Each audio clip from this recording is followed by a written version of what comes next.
Hi YouTube, it's Wednesday. Actually, it's Tuesday when I'm recording this. I'll edit it tomorrow and put it up and you'll think it's Wednesday. I'll tell you it's Wednesday. It's Wednesday!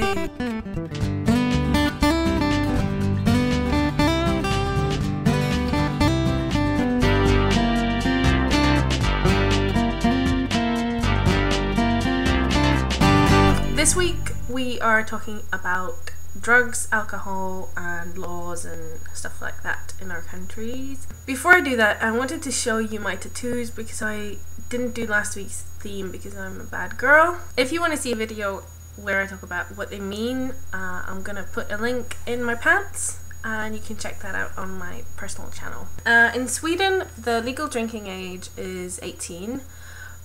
And when you're 18, you can drink in bars and pubs and whatnot. But you're not allowed to buy alcohol until you are 20. And we have a monopolized alcohol shop. In like regular shops, they don't sell alcohol above 3.5%. Anything above that goes in the government regulated shops. A few of the things that are very different in the shops is that they're not allowed to do like deals or bargains on alcohol anywhere, like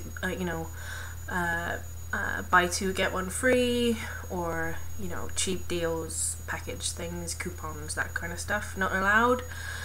They're not allowed to serve or to sell chilled alcohol in the shop, and I think basically it's to discourage excessive drinking. I couldn't say that it works because binge drinking is as much of a problem here as it is in say the UK. It's illegal and punishable to buy alcohol for somebody who's under 20, and you can go to jail or get fined if you do, and generally people get into quite a lot of trouble. They always check your ID, they're quite careful with that sort of stuff. So alcohol is quite heavily regulated, but we still have a problem with binge drinking. Drugs, I don't know a lot about, because I don't do drugs, I never have. I've been around drugs a little bit with friends, but when I was younger I was militantly anti-drugs, and I would actively push away anybody who I knew had done or did drugs.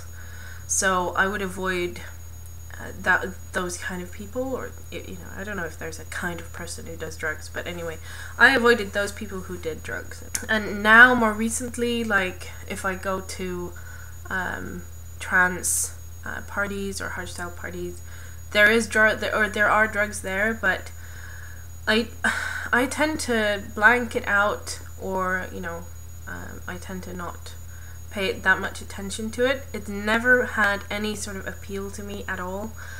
I've never felt the need, or I don't know, I've never seen a reason to do drugs, and I just stayed away from them. What I will say is that I kind of prefer being around people now who have done drugs than people who are really, really drunk.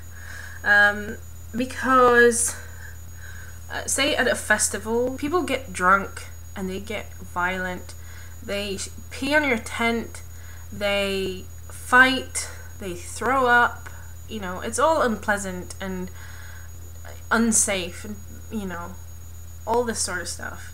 Whereas if you're around people who've done hallucinogenic drugs, you get hugged, they fall asleep, they dance, I'm not saying it's not dangerous, it is very dangerous and you shouldn't do it, but if I had the choice of being around 20 people who were off their faces on alcohol and 20 people who were off their faces on drugs, I would rather be around the people who were on drugs.